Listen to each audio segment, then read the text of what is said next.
Hello and welcome to Card Shop Insiders, a podcast where we combine decades of experience from both sides of the counter to take you inside the business of collectible game stores and the gaming hobby. I am Noah and I play games, lots of them. Hi, I'm John. I'm a 26-year-old. I wish I was 26-year-old. 26-year veteran of this crazy industry that we call card collecting. All right, well, we've got combined perspectives and we're moderately ready, so we're going to jump into the news and updates for today, John. Did you want to start with any news before I jump into a couple of things that I've got marked down? Why don't you go down your list and I'll add to. We normally go down the list from Magic downward. So go ahead, do whatever you want. All right, I got nothing on Magic right now. Bloomberg is still good. Duskmorn's coming out in a few weeks. That'll be news next week. No, it's actually it's coming out the 20th. Yeah, the 20th, which is a Friday, and it's actually shipping this week. It'll ship at the end of this week. Oh, that's exciting. Yeah, I don't think it hasn't generated as much interest as Bloomberg has. People, I don't know, they're kind of ambivalent about it.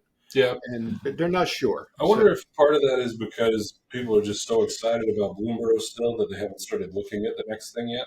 That could be the case. Plus, they're coming out with too many damn sets, as we talked about it numerous times.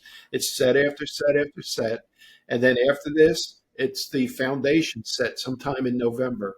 So, right, but all of the seasoned players in the industry are just so excited for foundations. It's just going to change all of our lives. Yeah, I think so. Mm-hmm. The alternate art promos. Yeah, okay.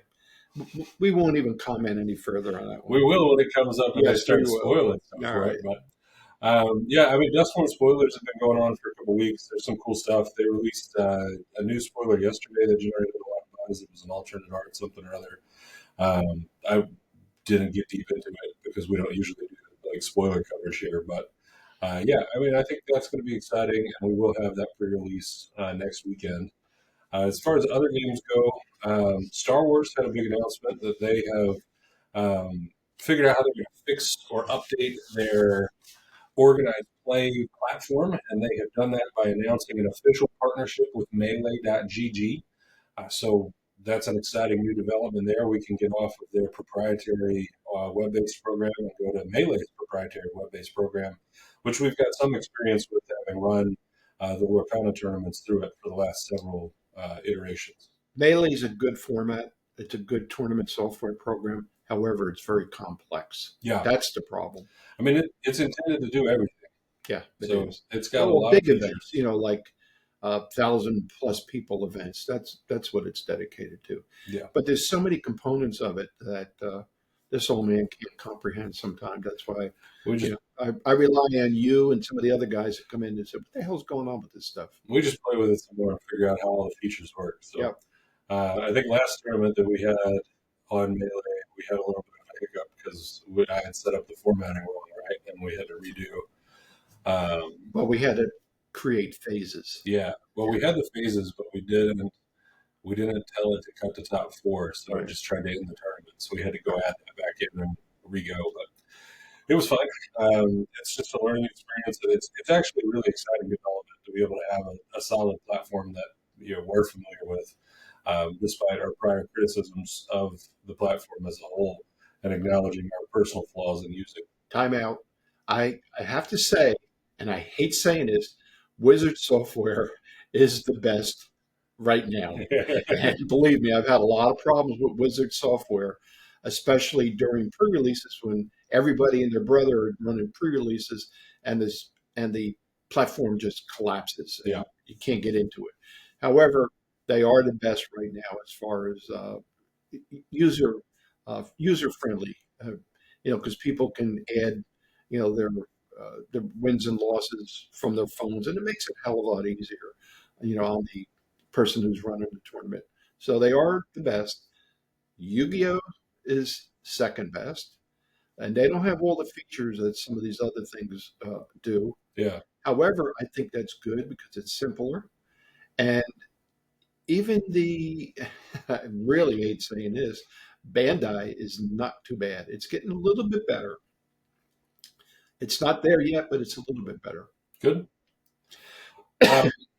As far as others, Star Wars didn't have a lot of other news. They've announced They've announced a new set. They've done spoilers for the new set. They've gone through a couple of special broadcasts for art and things like that. They Lorcana is the other game that I play a lot that we get some news from, and they didn't really have any big news in the last week or so either. They did announce that they're going to do their Lorecast on September 10th, which will be tomorrow. So we'll have news from that next week when we record. But at the Lorecast, they usually spoil some stuff from the upcoming sets. They talk about what's going to happen probably over the next 3 or 4 months and what we can expect. Big news that I expect to come out of that are details about World and Continental Championships Mhm. for the organized play. Also, more details about the events that they're going to have at the regional and continental championships. They announced in a drop a couple months ago that they plan to have more like a casual play event of some kind that's sort of the scale of these big DLC events, but it's Mhm. going to be organized for like collectors and casual players and not for competitive play. I don't know what that's going to look like because all these events across the industry have been like this backbone is a competitive play event, and then they have side events that go with that. So Okay.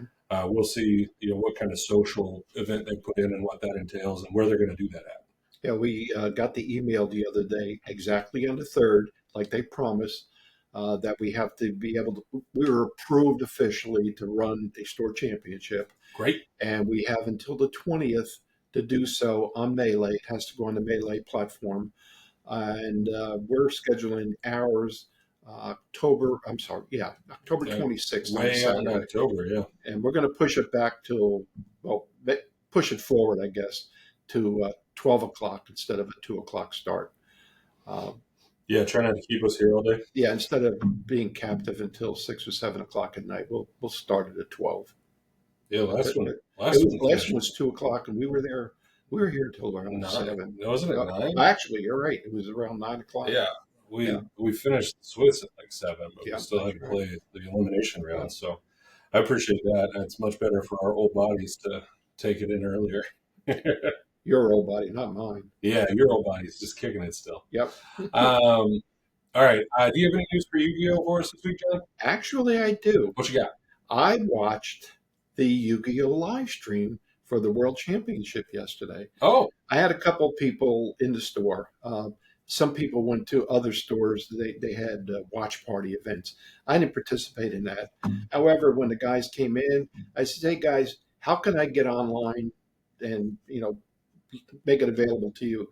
So that they say, "Hey, it's on Facebook." So I did. I got on Facebook, and it was pretty interesting. I didn't know what the hell was going on because I don't know how to play the game. right. But I did see one of my customers, his name is Sam, who was a judge, and he judged the semifinal, Cool. which was kind of interesting.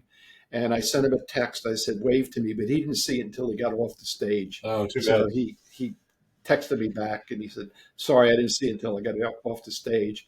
But it was kind of cool. I took a screenshot of his participation. So when he comes in, I'll print it out for him and show it to him.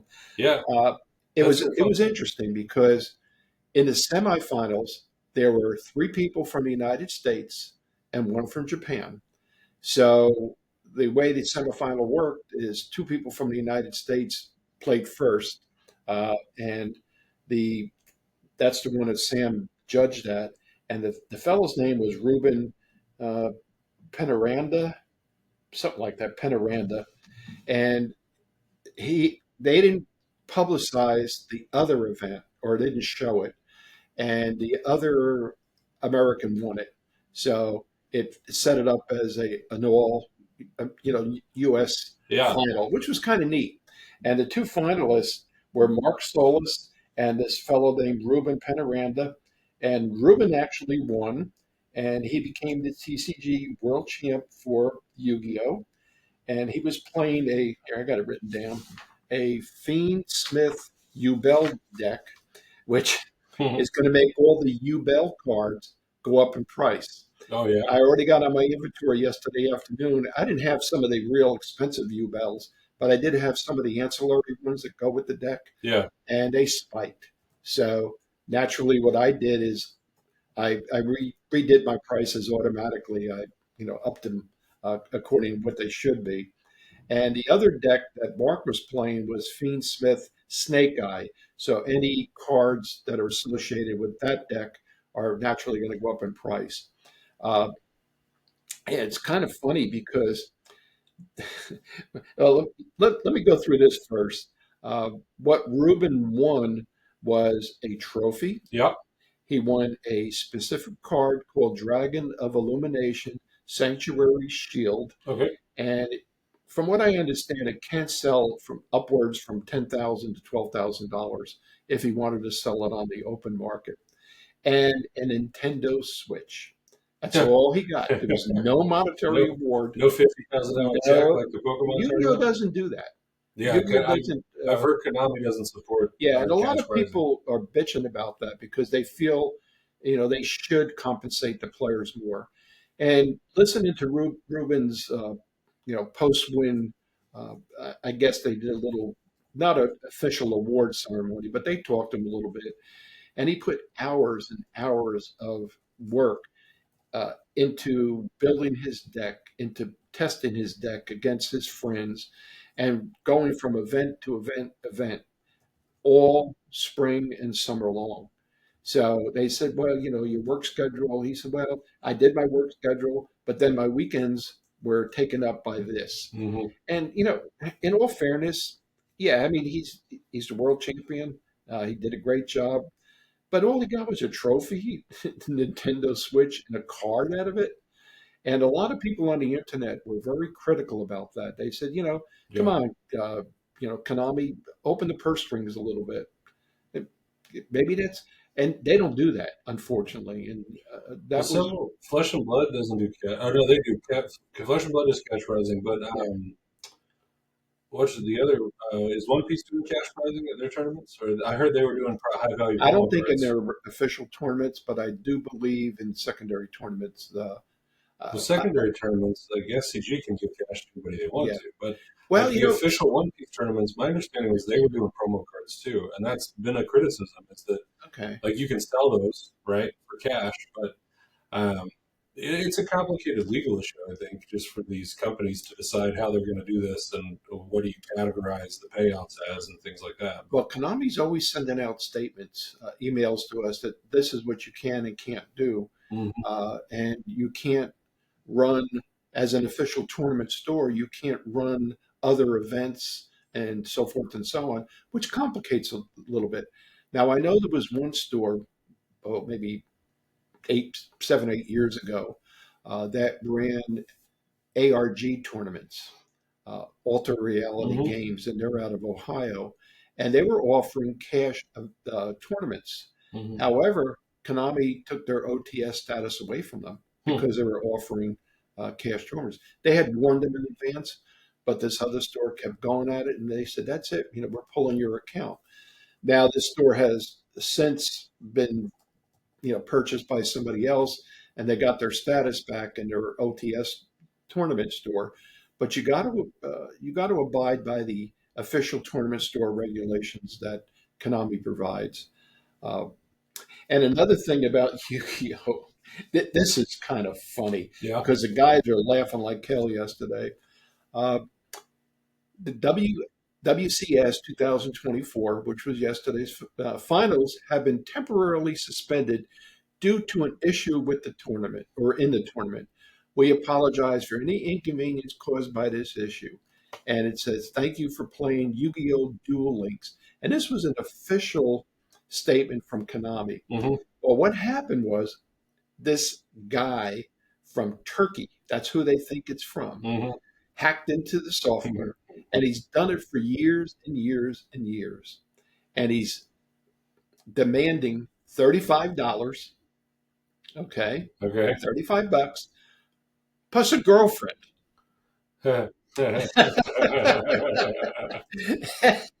And, and there's a whole thread on Reddit about it. And I was just laughing like hell yesterday after these guys were telling me this. So one of the guys sent me the link, from Reddit, and I printed some out. $35 plus the girlfriend. $35. And one guy said, ridiculous commands. Hey, man, they only want $35.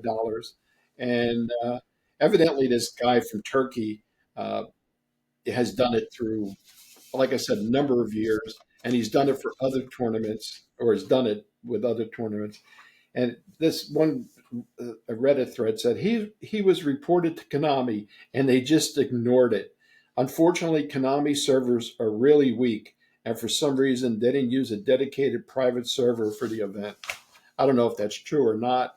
Uh, but I thought it was kind of funny. $35 and a girlfriend. Oh well, I whatever guess floats their boat. whatever gets them going, right? Yep. All right, let's see what else we got in the news. One Piece has a new release this weekend. The Two Legends set should be coming out on Friday. Is that right? OP8. Yeah. Yeah.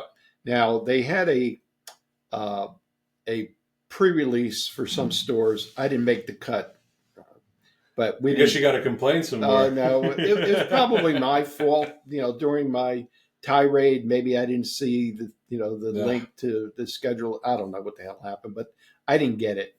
And we ran a trophy tournament this past weekend. It was called a trophy event. I forgot exactly. Did they send you a trophy? No, I forgot what the hell the name of it was, but we got some promo cards and we got promo packs. Okay. And the promo cards were pretty good. They were highly sought after. They were selling for 35 to 40 or maybe even more. But we had 12 people sign up for it. I'm sorry, 16 people signed up for it. 12 showed up to play. And it was a good event. It went very well. And the way we did it, the winner after 4 rounds, who happened to be Dummy Dustin, that means he'll stay in the game I hear he's good at that one. He'll stay in the game another week or two. Yeah. He won the promo. And then what I did was with the other promo, it was just a random dice roll. And I did 2 dice rolls per person. Mm-hmm. Dustin wasn't included in it. And the 2 dice rolls, the highest number got it. And there was actually 2 people who rolled combined 33.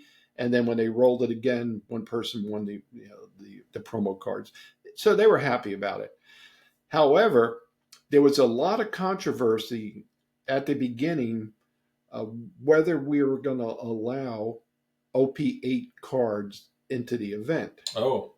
Now, there was no official Bandai statement about it, but unofficially, from what I understand, it was up to the individual stores to allow it. Mm. Now, the pre-releases started on Friday night, so we did ours on Saturday. So theoretically, those cards that people could have gotten at other stores on Friday night were allowed on Saturday. Makes sense to me. But what I did was I sent out a push notification and I said, guys, I realize that you can get these cards, but however, you're not allowed to use OP8 and you have to go by the new ban or restricted list, which came out on the 6th, which was Friday, the day before the event. But again, Bandai did not provide us with any official notification. And I looked all over. I searched for an hour looking for information. I couldn't. So I just made it, I made my call on it, and this is the way it worked. People were happy. I mean, it worked well. Yeah. Well, I mean, I think that's the thing. You've got one of the big deals with the last Lorcana tournament was that they had just had the implementation of the errata for Bucky, the prominent card. Right. And they've released there's a 3-week lag on whether or not you can play new set cards in organized play. If they come out, you got to wait. It's got to be at least 3 weeks after their release in the mass market stores, right? Not just your store, right? So, well, Bandai should have come out and say, "Hey, look, the official release of the set is." I guess is it Friday? Is Friday the 13th? It's 13th this week, yeah. Yeah, Friday the 13th is the official release of the set. Yeah. From that point on, you can use, OP8, but they didn't. They didn't say anything. Well, they should have a rule just in general. They've released enough sets now that it's a thing, right? It's Bandai. Yeah, but if you complain enough, maybe they'll give us an answer. And I'm going to say this 3 times and maybe 4 times. We may or may not get OP8. It's on my order queue with Alliance Games. Mm. And I just sent my sales rep an email. Hey, I know it's coming out this week. Am I going to get any? I haven't heard from him yet. Maybe it was too early. He's in the Midwest, so maybe it's too early. He hasn't figured out if I'm, when it's coming in, and if I'm going to be allocated any. Wow. Hopefully, I'll get 12. That's what I ordered. Yeah. I'll be satisfied if I get 3 or 4. Hmm. I'm not satisfied, but it'll appease me. Yeah. Let's I mean, put it won't that be way. that bad if you get some, but not all, right? Right. All right. Well, I got a couple more things of news we can hit. We've been hitting sports news overlapping with cards pretty consistently here. And once again, we've got hot sports news interacting with collectible cards. And Memphis Tigers running back Mario Anderson, a college student, has signed an NIL deal with a trading card company, Leaf Trading Cards. He's being sponsored by them in some way. I didn't get any details from the article I read. He just officially declared that he is sponsored by Leaf Trading Cards. When I pull up Leaf Trading Cards, it looks like they're an online exclusive retailer, mostly of sports cards, but also some other stuff. Mm-hmm. But that's what it looks like. They're paying this guy a little bit of money, and he's cashing in on his name, image, and likeness as a college player. Can you blame him? No, but I think it's cool that it's in the gaming space a little bit here. I don't know that it's necessarily in card games. They sell, it looks like, Pokemon cards and stuff like that. But it seems like they're more of a resell. Like they're trying to like sell slabs and things like that. So that was a cool information. The other one I had in the news today was a topic for you to talk about a little bit, maybe at least give perspective on, was that according to Statistica.com, TCG sales have continued to be predominantly offline and in local game stores.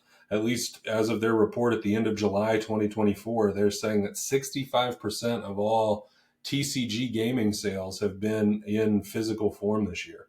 And I thought that was interesting because we've talked about the perspective about how influential and important the online market is to a lot of this stuff and how it's affecting a bunch of different things, particularly as a local game store. And so I wondered if you had any thoughts about where there might be errors in this study or what's going on with 65%. That's kind of high, I think.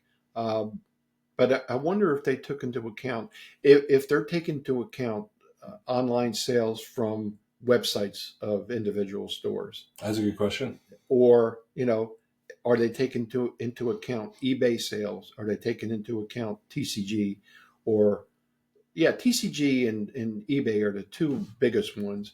A lot of people do buy stuff, cards off of other people's websites, which may or may not be included in this Statistica study. I don't know. I think it's kind of high though. It's 65%. Mm-hmm. However, I've noticed my own sales online where people will put an order in from other stores that come in to buy, and they'll put the order in, and I'll get it, through the order queue. It's starting to increase a little bit. So I am getting more and more online sales, Mm-hmm. but they're local sales. People come in. I don't ship anymore because it's too much of a hassle. So I don't know, Noah. Yeah. Be interesting. I don't know. I'm looking at their explanation of methodology here, and they say that they're using a modeling approach that uses data that's collected from various places, including in-house market research, national statistics, international institutions, trade associations, third-party studies, and survey results through primary research. So they're asking some question, and they're designating sales as online versus offline.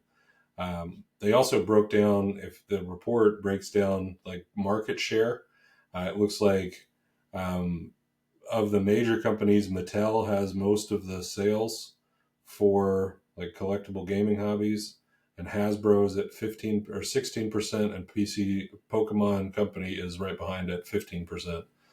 And then Konami is a powerful 1%. What was the first one you said? Mattel. What the hell do they sell? I have no idea. That's what I was really confused by. Hey, if it's on the internet, it's got to be real, right? It's got to be factual, right? Well, Is that what you agree? I mean, I would say so. I mean, the internet is always full of things that are. Half what you read on the internet is not true anyway. You know that as well. Yeah, but I want to know who they own now, because they got to own somebody. They own Barbie. Yeah, you selling a lot of Barbie trading Oh, cards I these do. days? Yeah, yeah. I don't know what the hell do they own. I don't think they. I don't know. That's a good question. They have a Pokemon license. They have a Pokemon license, Mm-hmm. They get to sell board games with Pokemon pictures on them. but that's kind of a high percentage. What did you say, 50 something percent? 28. Oh, 28. Yeah. I Hmm. don't know. It's interesting. Oh, but it's something we could look at and maybe talk about. Matchbox. They got Matchbox cards. Yeah, Hot Wheels. American Girl dolls. Barbie. Mega Blocks. I don't know. It's interesting. I don't see. I'm scrolling down how all of about their. Garbage Pail? Do they have Garbage Pail? I know Garbage Pail is kind of, well, was popular. I don't know if it's still popular. No, I'm looking at an alphabetical listing of all their IPs. They've got Jurassic World, but I haven't seen a lot of trading cards in that space. Pet Dreams, Phase 10. Those are tabletop things. I don't know, but Yeah, those kind of games are. those don't count as the same kind of game as what we're playing. No, I think those are Walmart big box type stores. Well, I did. I read another article I was going to ask you about that talked about. It was on what's your ICV2, your favorite website that we pulled several articles from. They were Hmm. talking on that about big box retail is pulling back from a lot of the smaller games for winter of this year, and they're doubling down on Pokemon and Magic, Oh, and really? wondering what that's going to do in terms of affecting local game stores. No, it's going to give Um, people more of an opportunity to steal off the shelves. They'll give them a hey, bigger supply. That's the biggest problem with these big box stores. well, that's. I mean, I would say that's probably true. They lose a lot of their stuff to sale or to theft instead of to sale, but.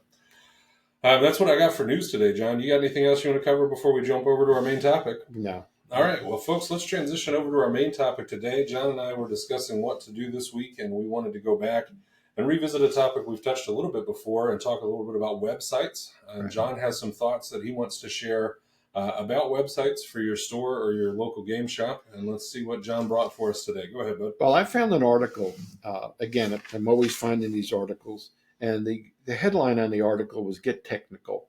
Uh, and I'm actually going to read this. I mean, it's easier if I do that. When it comes to your showroom or retail store, would you slam the doors on 25% of your customers?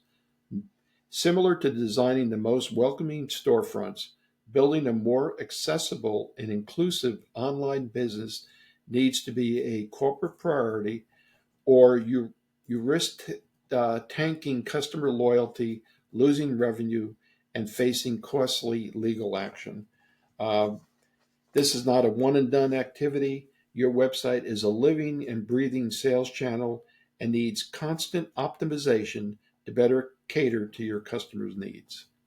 All right, that's basically the article itself, and it's some mistakes that I'll go over with you here and later that this author had mentioned. Uh, Websites are important. Okay, now as far as I'm concerned, I have a website that was designed by Crystal Commerce way back. I have some limited amount of customization that I can do. Change the banners up on top and things like that. If I put new cards in inventory, I have the ability to put them, into the inventory where it'll show up on my website as a for the search feature. Okay. However, when it comes to the website design, as far as those banners are concerned and updating it, I'm lazy.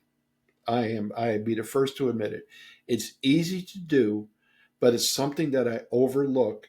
And when I sit down and say to myself, oh, God, I haven't done this in a while. I've got to update some of this information. Yeah. And then, it'll take an hour or two, and you got to be proficient in how to design. I use, what the hell is it? Something like Photoshop. It's a free program, and I use that, and it works fine. I'm able to take a picture, resize it, put some information on it with graphics, and then put it up on the website. but I don't do it that often, and I'm lazy, and I Hmm. admit to it. Okay. But because I got so many other things to do uh, with my limited time in running the store, and I guess what I'm getting back to is it's tough to be a one man operation Hmm. to operate everything efficiently. So unfortunately, my website suffers. However, I am getting some benefit from my website. I do get retail sales from it. Now, I don't ship anymore for any distance. And the way my order system works is if it's, yeah, I'll put a statement, or there is a statement on there. You have to come into the store to pick it up. And, one guy, and they always do this. One guy at one time, I had some cards in there that didn't update properly as far as the price was concerned. Okay. So this guy ordered everything. And I looked at it and I said, God, I can stand to lose maybe $150 on this order. Ain't no way I'm doing this. So I contacted the guy and I said, I'm not doing it. I'm sorry. The website didn't update the prices effectively. And I'm sending you your money back through PayPal. And he got a little bit pissy about it, but I don't care. I don't know who the hell he was. So I never heard from him again, but he got his money back. And again, that was my fault. So now I automatically update the pricing. I can do it through the uh, through Crystal Commerce where it updates nightly or daily, Hmm. whatever I want to do it. But uh, you know, website accessibility is costing could cost your business money. Um, it, Well, I guess the one thing that comes to my mind is like, what's the purpose of your website? So if you're starting up a card shop and you're building your website, I think you have to make the decisions about what you want your website to do so that you can decide how you're making your design. For your website, you're not primarily trying to sell online. right, Like you will take orders and let them pick up here. But your website's about exposure and getting people to come to the store. right. So optimizing for that is a little bit different than optimizing for sale, I would say. Do you think so? Yeah, true. But you have to make it look pretty.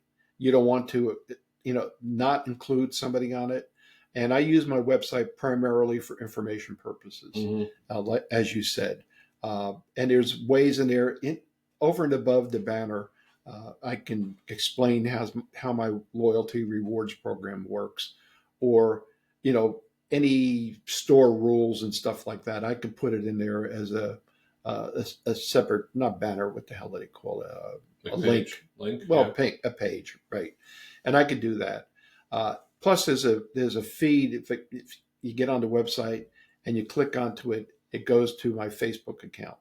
Now, I use Facebook more than, I guess, for exposure than the website. However, I know a lot of people get on the website to click on the Facebook link.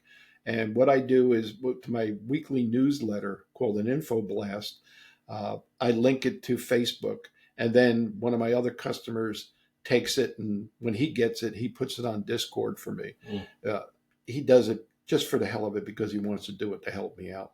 I don't know how to do all this stuff, and I'm not going to learn it now. I'm too damn old to learn it now. And uh, so somebody that's getting started in the business, as you mentioned, what do you, I think what you need to do is get the exposure first, become credible.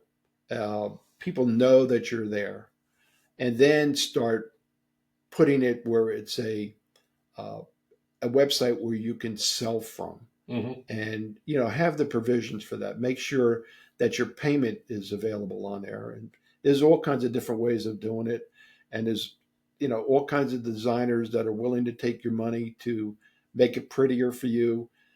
I would suggest going cheap first and just getting the bare bones and then building from there. Don't try to build the most super duper website available right from the beginning, because you may not be able to uh, it, keep it going. Yeah. Was there? You said that your website was made through your subscription to Crystal Commerce. That Right. you were able to get that.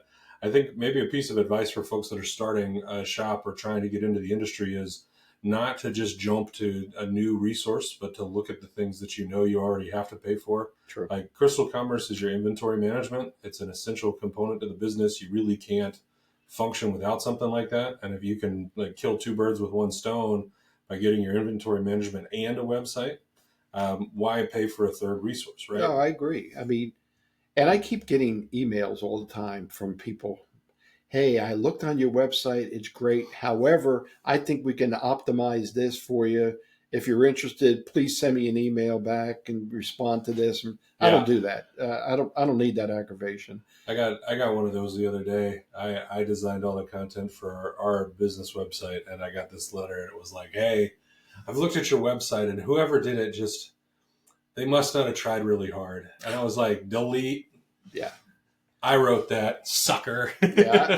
I get those pretty much every week. No, I think we every business gets them. I think the reminder for new business owners is that you don't have to always get a new resource. If you look into the benefits you're getting from stuff that you already have, you may have a resource that's available. And it And may be cheaper in the long run yeah, to combine things. yeah, I know my website at the time, I don't remember the exact figure. It was around $500. hmm And when I first started, $500 was a lot of money for me. However, it was a good $500, and it yeah, gave me a lot of versatility as far as me being able to manage it myself. And Crystal Commerce has one good guy, Oyo. He's been there for years. I even know the president of the company. I've talked to him a couple of times. And with this guy named Paul, if I have a problem, I'll email Paul and he'll get right on it. Because sometimes, for instance, the link to uh, Facebook doesn't work, and he'll get in there and correct it for me. yeah. So it has its benefits from one source. No, that's good. Uh, What else you got over there? let me see. Let me see. All right. Again, it talks about uh, if you're excluding a large portion of your customers from your website. And this study from Acquia surveyed users with self reported disabilities and found out that 89% had encountered accessibility issues that made interactions difficult. 51% then sought out accessible alternatives, also known as your competitors, and 31% said they shared their frustrating experience with family and friends. So if your website is not functioning the way it's supposed to be or accessible to everybody, you're losing customers. Um, let me, and there's three mistakes that this author had written down. Accessibility doesn't apply to my audience. That's mistake number one. Um, if website accessibility is an afterthought for your organization, you're actively excluding about 25% of Americans living with some type of disability from using your site, and then some. And it talks about the disabilities temporarily, like limitations, like a broken I don't know, broken arm. I don't know how the hell that applies to website. You use the other hand, you use the other finger to get onto the damn thing.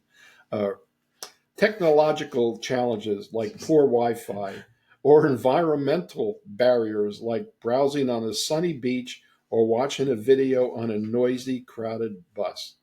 It's your responsibility as a business to continually evaluate your website against accessibility standards and remove as many barriers as possible. Better accessibility benefits all. I don't know. In reading this, uh, browsing on a sunny beach. How the hell are you going to make that better for the user? I mean, how? How? I think there's a difference between accommodating like a person who doesn't have hands and accommodating somebody who chooses to use this while they're sitting on the deck of their cruise ship. Like, high five you. You can't see it because the sun's too bright. Yeah, But I think there are some questions about making sure that your website tools are usable and that you're not excluding people from that. And I think being open to feedback. If somebody were to give feedback that said, like, hey, I'm colorblind and I can't read your website because you've chosen to put red text on blue background to label all of your cards. maybe that's a valid criticism for you to try to fix and to figure out a way to fix that. Yeah. But I dare somebody to challenge you and say, "Hey, John, I was trying to place my pickup order from the beach yesterday and I couldn't read the screen." TFB. Oh, man. All right. Mistake number 2, accessibility doesn't impact our bottom line. And that's from your perspective. Well, yeah, accessibility doesn't impact our bottom line. And if they can't get on or they have problems with your website, it states it right then and there. They're going to go someplace else. Yeah. You're going to lose that business. So that's a no brainer. And But then, they're probably already lost business though. I mean, it's an interesting theoretical discussion about whether or not losing a new customer is a negative, like is a bad effect on your business. Like it's just somebody you never realize. It's an unrealized gain. You have a baseline. You're not running people away. Like people aren't walking away from the store because they got on your website for the first time in 10 years and they didn't like the way the pictures looked. yeah. Well, the only problem I have is sometimes people will put an order in and they'll come to pick it up and I'll pull the order, but an individual card will not be here. It's not an inventory. And there are problems with the inventory, partly because maybe I put it in wrong, maybe whoever I had helping me at the time put it in wrong, or Crystal Commerce had a bump in the system that screwed it up, and that's happened quite a bit. And all the online databases have had this problem. It's Mm-hmm. not only Crystal Commerce. So that's my only problem with people coming in. Plus, I love it when people come in and they'll be outside in their car and they'll put an order in for 20, 25 cards. And they'll walk in the store. Hey, I put an order in. Do you have them ready? And it took them 2 minutes to walk from their car in, and I haven't even seen the order yet. And The robots haven't oh pulled it yeah, yet. and I say to them, I just saw the order. You could pick it up tomorrow. You could pick it up, the next day, and they're taken back by this. Oh, I need them for a tournament tonight. yeah, well, TFB. I mean, to be fair though, you do pull orders sometimes if they're I try. like if you can do it. I mean, you're very customer first in a lot of this stuff. I mean, you'll joke about it being too bad for them, but a lot of the time, when I'm in the store, particularly we will pull an order if somebody comes in and says, "Hey, I placed an order," and you're like, "Look, there's a couple people going, but if I can get some help for a second, I can pull some of those cards for you," and we'll do that for people. But it's not like a guarantee that every time you give you 2 minutes of lead time that you can just get a big order pulled. Well, I have some of my guys that I've known for a number of years have put orders in recently, and they'll come in and they'll say, "Have you gotten around to it yet?" "No, I haven't even seen it yet." "Well, I'll help you pull it." Yeah. So what I do is I print out a pull sheet, mark which box they're in, and I'll sit there and I'll just tell them box 30, box 25, and they'll bring it to me and I'll pull the cards. So they do have a vested interest in helping me because I'm not doing it by myself. No, It'll that's take me good. too damn long. Uh, consumer companies lose, and this is a pretty astonishing number, $6.9 billion annually because of inaccessible websites. This doesn't take into account revenue lost to legal notices and lawsuits. 2,281 web accessibility lawsuits were filed last year alone. Interesting. Yeah, it is. Um, and the last thing that he said was mistake number 3 is we'll make the website accessible later. Put it off, do it later, like I do. I put off the redesign of these banners. Yeah. So after this podcast, I'm going to take it, a couple hours today or tomorrow and redo, some of the banners to make them up to date. Um, and that's basically it as far as what I have. One other thing, your website is a living and breathing sales channel and needs constant optimization. That's basically it. You just got to keep going at it. And those that are more technologically inclined than I am have an added uh, I guess advantage because they can do so. Yeah. I'm all I just go with the flow and do it the best I can. And if that's not good enough, so well, Well, well and good. I think everybody does the best they can. The purpose of the segments is to help people understand another thing that they should be concerned about and do with their business. And like you said, you'll take some time to try to update some of your banners and things to make sure that they are usable and compliant. And you're open to responsiveness. I mean, Yeah, to feedback. And I think that's a big deal. People need to be open to getting feedback and responding to that kind of criticism. yeah, Uh, and test your website. yeah, Make sure the links are linked properly. yeah, Click on the links yourself and see that they get directed. Uh, I have frustration sometimes when I'll get on a website and I'll click a link and it's no longer available, or it's fishing for information. I'll get uh, a notice that this website's not reliable. Don't go here, and so forth and so on. So test it. Make sure it's the way it's supposed to be. yeah. No, I think that's good advice as well. Well, John, do you have anything else on websites today, or do you want to jump over to our 3E's segment? This is my fun part of the day. I like this. I know you only tolerate the rest of the podcast so you can get to this part. Yeah, this is where I shine. John, and we make some really good shorts for the internet that are going to start going up soon. I've pulled a couple of them. Your Snapple facts, I think they're going to add to the joy here. So, yeah. John, tell us what we got for 3E's today. Help introduce the segment real quick for people that are new to the show, and then tell us what you brought. All right. Let me see. I'm going to educate you. Again, this is pretty much Snapple facts this week. What was the first sport to be filmed? Back in 1894. Equestrian. No, I'll give you two guesses.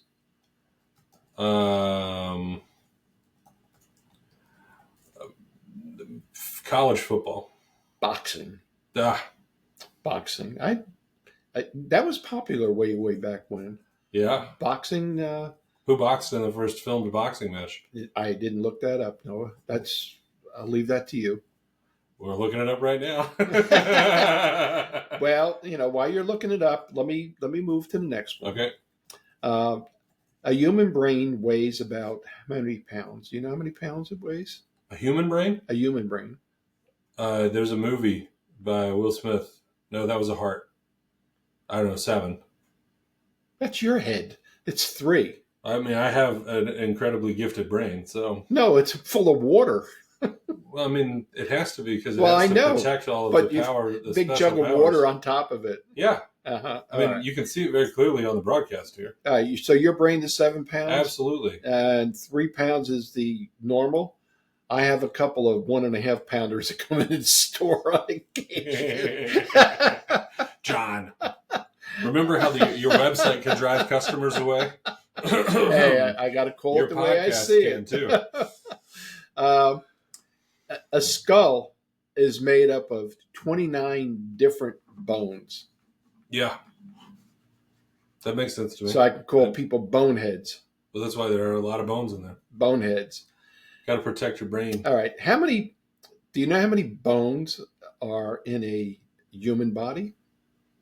That's a good question. 237. Yeah. It's actually 206. That was close. Now, a human body is composed of around 270 bones at birth.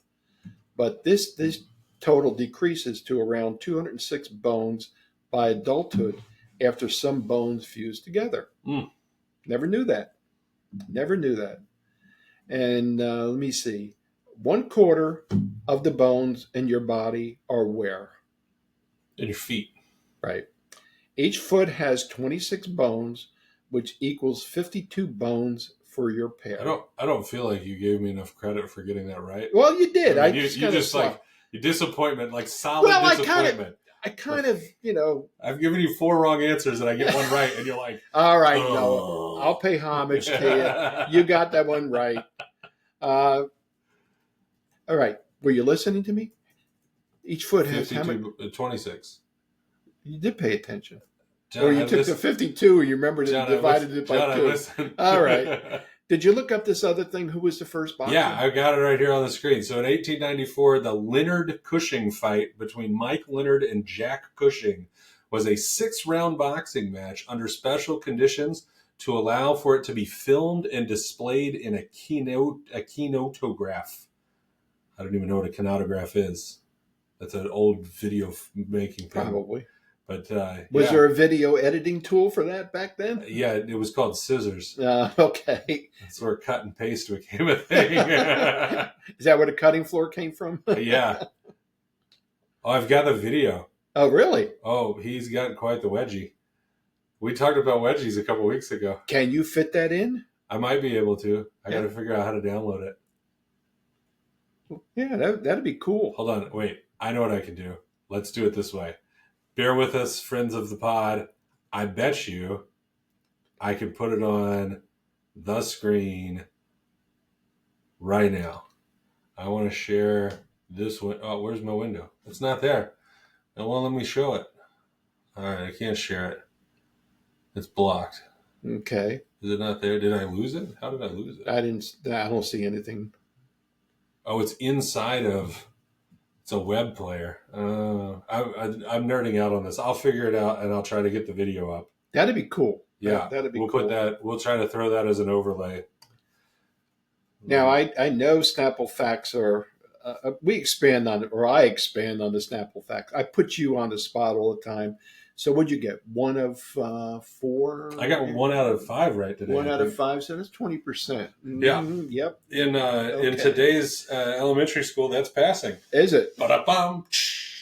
No wonder we got a bunch of dummies in this world. 20%? Oh, don't even start me on this. Oh, you can't talk about this. You can pass with not answering the questions if they hurt your feelings.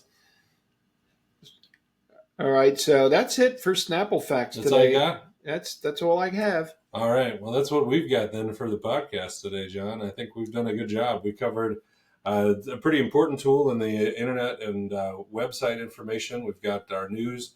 Pretty excited for next week. There should be some big news from a couple of the games coming out, and we'll be a little bit closer to the full release for the new Magic set. But until then, I guess we can jump into our final call out and call to action. Thanks everybody for joining us on Card Shop Insiders. We are grateful for your support and listening to the podcast. If you like the show, it's helpful if you could like, subscribe, and follow us on all the different platforms that it's available. Spotify, iTunes, and YouTube all feature the podcast content, as well as limited content and increasing, hopefully, content on our Instagram and Twitter feeds. We'd like to acknowledge our Patreon patrons. We have Ben, Grant, Brandon, Logan, Drayden, and Jake. We're grateful for you guys and supporting the show and hope that you will continue to support the show. If you are interested in having and willing to contribute to the show financially, Patreon is the first and best way for you to do that. And your subscription will include access to a behind-the-scenes video that includes John and I talking about other topics that are not in the core podcast, as well as possible access to documents, show notes, things like that, as we figure out how and when those could become available. If you don't want to support us financially, though, again, hitting all those buttons on YouTube and Spotify and iTunes and those things really do help out and help get this podcast in front of other people that may be interested in it. And we thank you for that. And until next week, we'll look forward to seeing you there. Thanks, guys. I appreciate you listening. Have a good day.